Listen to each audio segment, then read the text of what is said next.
नमस्कार मित्रों, CIV crash course day number 9 में आपका स्वागत है वीडियो लेसन में। तो फ्रेंड्स, ये हमारा BRBL one liner with MCQ part 9 है। इस प्रकार से हम लोगों ने ऑलरेडी पार्ट 8 तक कवर कर रखा है। हर एक वन लाइनर में दोस्तों मैं आपको कुछ कंसेप्ट समझाता हूँ, उसके बेसिस पे MCQs करवाता हूँ। This is our modulus operandi of this entire crash course. So let's begin with the part number 9 from where we have left in the last session. So the first point is regarding the cheques. हम लोग negotiable instrument act की बात कर रहे थे, तो check signature की बात करते हैं दोस्तों। क्या बताया जा रहा है, यदि आप एक चेक को साइन करते हैं एक तरीके से जो कि बहुत अलग लगता है आपके यूजुअल सिग्नेचर से, तो आपकी बैंक रिस्पॉन्सिबल नहीं होगी इसे चेक करने के लिए। जैसे मान लीजिए कि आपका रेगुलर सिग्नेचर है जॉन स्मिथ, लेकिन आपने JS लिख दिया तो बैंक उसे एक्सेप्ट नहीं करेगी, समझे। तो यहाँ कह रहा है कि banker is not liable. Next है दोस्तों सिक्योरिटी फीचर, जिसे कहते हैं SAN, शॉर्ट अकाउंट नंबर। तो देखिए चेक सीरीज इसमें समझाया जा रहा है कि जो शॉर्ट अकाउंट नंबर होता है वो एक यूनिक सीरियल नंबर होता है जो कि आपके चेक नंबर पे चेक पे प्रिंटेड होता है। इससे क्या होता है कि फ्रॉड को प्रिवेंट किया जा सकता है, ये श्योर करते हुए कि प्रत्येक चेक जो एक सीरीज़ में है वो अलग है। जैसे मान लीजिए कि आपके चेकबुक में सीरीज ऑफ चेक है, प्रत्येक का अपना डिफरेंट शॉर्ट अकाउंट नंबर होता है, ताकि ये इंश्योर कर सकें कि वो सभी आपस में यूनिक है। दोस्तों फिर जनरल क्रॉसिंग की बताई जा रही है। जनरल क्रॉसिंग के बारे में बताया जा रहा है कि दोस्तों जनरल क्रॉसिंग के अंदर दो पैरेलल ट्रैवर्स लाइन होते हैं, और जैसे मान लीजिए कि आप दो पैरेलल लाइन देखते हैं किसी चेक पे, इसका मतलब ये हुआ कि चेक को बैंक से प्रोसेस करना है, कैश नहीं करवा सकते। जैसे आप चेक लिखे अपने दोस्त को और उसको जनरली क्रॉस कर दीजिएगा, तो इसका मतलब कि उसको बैंक अकाउंट में डिपॉजिट किया जाएगा और उसको आप कैश में कन्वर्ट नहीं कर सकते, ठीक है। तो उसके बाद दोस्तों एक होता है हमारा स्पेशल क्रॉसिंग। स्पेशल क्रॉसिंग क्या होता है कि स्पेशल क्रॉसिंग का मतलब चेक जो है स्पेसिफिक बैंक को ही पे करना है, कोई भी बैंक उसे पे नहीं कर सकती है। जैसे आपने चेक लिखा ABC बैंक को और उसे स्पेशल क्रॉस कर दिया, तो इसका मतलब केवल ABC बैंक ही उसे कैश कर सकती है, दूसरी बैंक इसे कैश नहीं कर सकती। इसे कहा जाता है स्पेशल क्रॉसिंग, ओके। तो ये किसी ब्रांच के फेवर में नहीं होता है, ये बैंक के फेवर में होता है, ये भी पॉइंट को ध्यान रखना है। फिर दोस्तों क्रॉसिंग एप्लीकेबिलिटी के बारे में बताया जा रहा है कि जैसे चेक क्रॉसिंग जो है रेगुलर चेक और ड्राफ्ट पे अप्लाई होता है। यदि आप किसी चेक को क्रॉस कर देते हैं दो ब्लैंक में, तो ये तब तक पे नहीं किया जाएगा जब तक एक बैंक जो है एजेंट के रूप में जब तक एक बैंक एजेंट के रूप में काम करे दूसरे के लिए, इंश्योर करे कि ये करेक्टली प्रोसेस किया जा रहा है। तो क्रॉसिंग एप्लीकेबिलिटी में पहला पॉइंट समझाया जा रहा है कि crossing provision apply to cheque and draft, not promissory note and bill of exchange. तो याद रखिएगा ये क्रॉसिंग बिल ऑफ एक्सचेंज और प्रॉमिसरी नोट में अप्लाई नहीं होता है, केवल चेक्स और ड्राफ्ट में ही अप्लाई होता है। चेक क्रॉसिंग जो है रेगुलर चेक और ड्राफ्ट में अप्लाई होता है। यदि आप किसी चेक को क्रॉस करते हैं दो बैंक का, ठीक है, तो it will not be paid unless one bank. ध्यान दीजिएगा, if you cross a cheque to bank, it will not be paid unless one bank is acting as an agent for the other, ensuring it is processed correctly. Next होता है हमारा account पे crossing. इसका मतलब क्या होता है कि अकाउंट पे crossing is a commonly practice among banker. तो इसका मतलब कि चेक को डिपॉजिट करना है पेई के अकाउंट में और उसे कैश नहीं करवाया जा सकता। तो ये वाइडली ये होता है, लेकिन इसका लीगल रिकॉग्निशन नहीं है कुछ जगह पे, ठीक है। जैसे आपको मान लीजिए एक चेक मिल गया अकाउंट पे रिटर्न लिखा हुआ है, तो आप उसे कैश नहीं करवा सकते, आपको उसे बैंक अकाउंट में डिपॉजिट ही करवाना पड़ेगा। चीज़ें समझ में आ गई। अब हम लोग कुछ क्वेश्चन कर लेते हैं इस पर। पहला सवाल है कि बैंकर की क्या लायबिलिटी होती है यदि चेक को ड्रॉअर ने साइन किया लेकिन अलग स्टाइल में। तो सही जवाब है बैंकर लायबल नहीं होता, option B is the correct answer. Next question है कि 6 digit account short account number का क्या पर्पज़ है जो कि चेक के लीफ पे प्रिंटेड रहता है। To provide the drawer contact information, to prevent cheque forgery, to facilitate faster cheque clearance, to prevent duplication of cheque series. तो सही जवाब है इसका चेक फॉर्जरी को प्रिवेंट करने के लिए और चेक सीरीज को डुप्लीकेशन को प्रिवेंट करने के लिए। ऑप्शन डी ज़्यादा अप्रोप्रिएट है, क्योंकि आप डुप्लीकेशन को इसे प्रिवेंट कर सकते हैं चेक सीरीज का। That's why option D is the correct answer. Next question है जनरल क्रॉसिंग से कि what is the main purpose of general crossing on a check.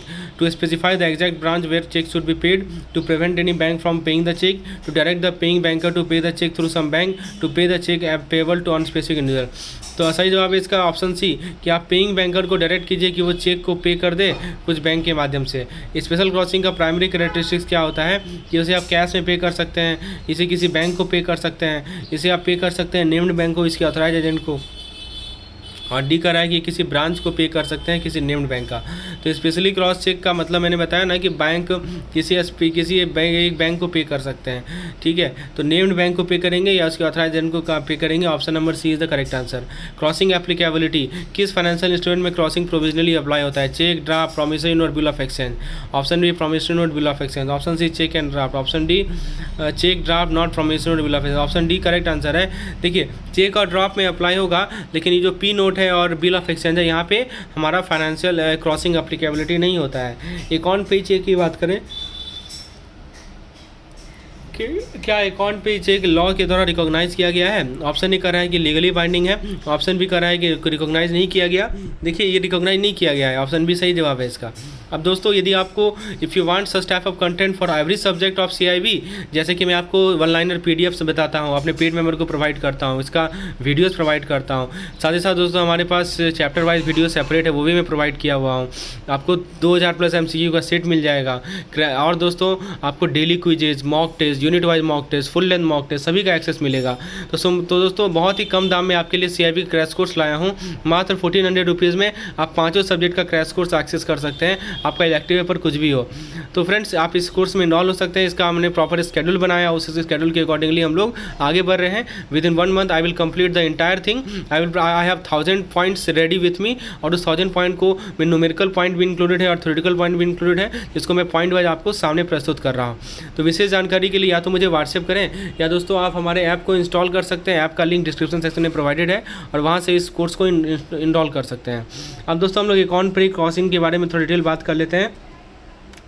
बताया जा रहा है दोस्तों कि जब भी किसी चेक का अकाउंट पे लिखा रहेगा, इसका मतलब कि चेक को बैंक के अकाउंट में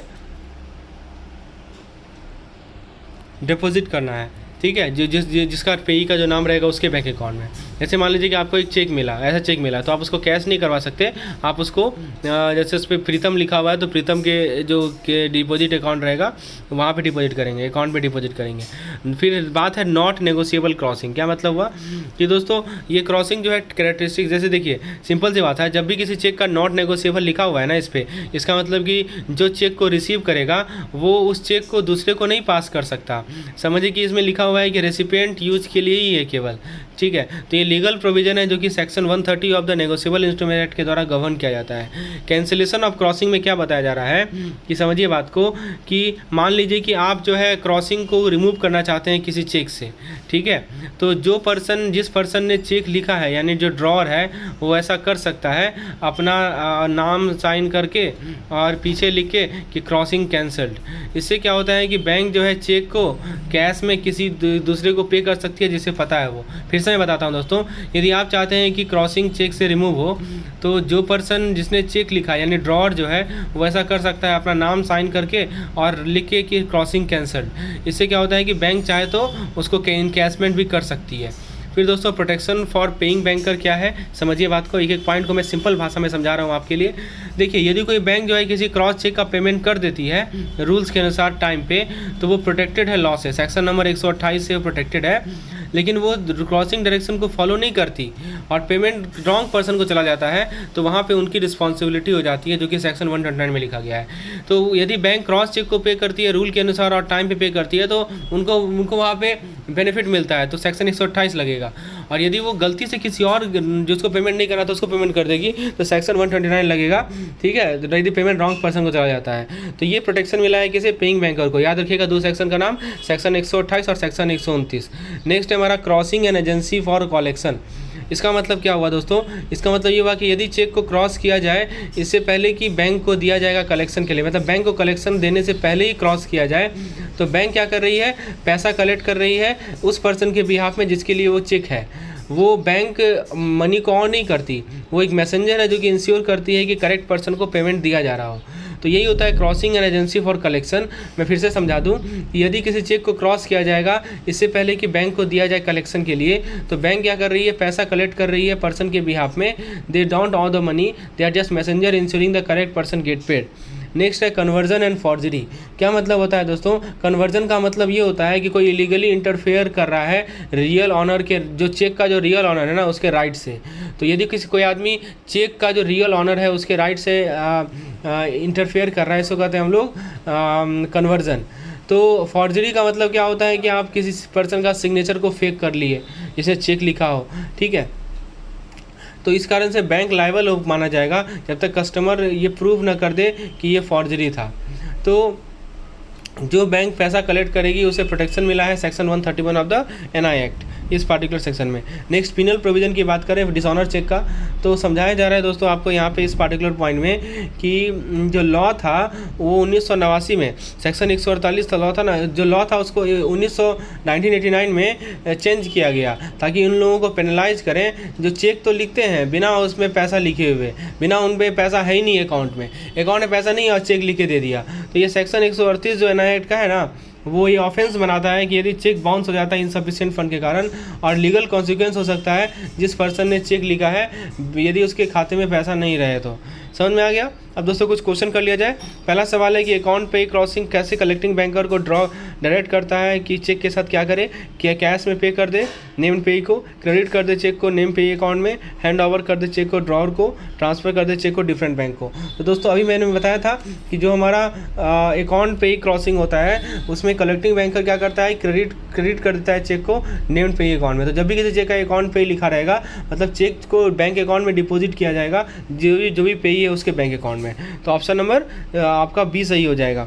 नेक्स्ट क्वेश्चन है कि नॉट नेगोशिएबल क्रॉसिंग का क्या कैरेक्टरिस्टिक्स है।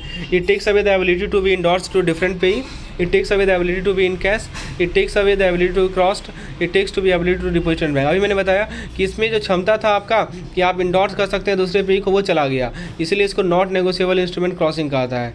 नेक्स्ट दोस्तों है कैंसिलेशन ऑफ क्रॉसिंग।